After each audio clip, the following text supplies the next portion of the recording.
The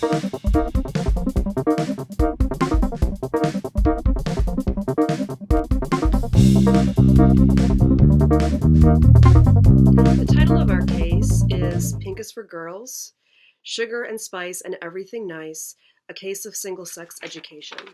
My name is Jennifer Martin from the University of Mount Union, and to answer the question, what compelled me to write this case, is a little bit of a long and complicated story, but it's a good one. I first became acquainted with case study pedagogy, as I call it, when I did an institute at Harvard on women in educational leadership. And the facilitators there used many case studies to teach about various aspects of leadership. And one case that was very transformational in our learning was the Mount Everest case, as I'm sure many are familiar. And this case is very complicated, it's multi-layered, and it forces the reader to look at various aspects of conflict and what went wrong in various leadership styles. When I returned from Harvard, I realized that I wanted my students, both undergraduate and graduate students, to be able to learn through case study, and I wanted to learn to teach through case study. And when I looked beyond the Mount Everest case, I found very little existed but for this journal. And I found that cases on issues that my students were interested in and that I was interested in, there weren't many out there, except for in the Journal of Cases in Educational Leadership. So I invited my colleague Jane to collaborate with me, and we began to write our own cases, most of which had a social justice or educational equity bent to them. What drove me to create a case based upon single-sex education experiments is that these experiments are really happening in U.S. publication despite evidence to the contrary, that this is best practice, despite violations of Title IX, despite suits brought by the ACLU. So the impetus behind the single-sex experiment is that boys and girls inherently learn differently, and this is something that flies in the face of recent neuroscience research, which we do include in the case.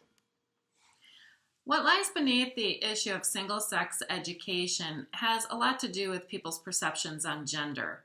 Gender bias in education tends to occur most often as a result of their adherence to the philosophy of essentialism, or the notion that there are fixed characteristics of men and women, which influence what it means to be feminine or masculine. Gender bias occurs when one's expectations and potentialities are limited because of the expectations others place on them or on members of their sex in general, or when a person makes assumptions about another person's behavior, preferences, or abilities based only on their gender. Gender bias can reinforce the rigid, traditional stereotypes that girls should be passive and boys should be assertive. It can also serve to police and punish those who break from traditionally held ideas about gender. Students who do not present themselves within this feminine and masculine binary can experience difficulty in gaining acceptance from peers and adults, especially when those peers and adults adhere to traditional notions of gender. The socialization of gender within our schools promotes the notion that girls and boys are not equal.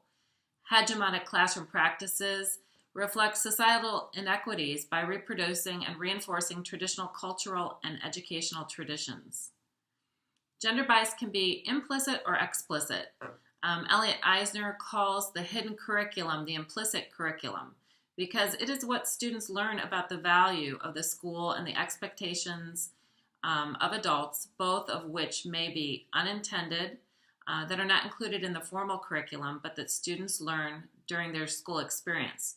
Hidden or implicit curriculums can serve to reinforce existing social inequalities, such as gender bias. I feel like one of the most compelling themes of this case involves inherently teacher deliberations.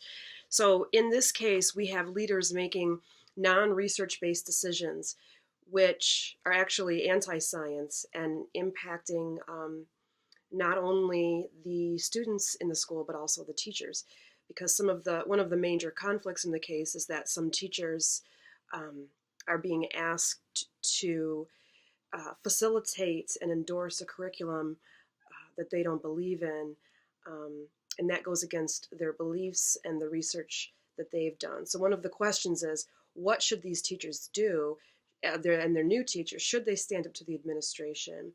And how do we deal with leaders who make non-research based decisions?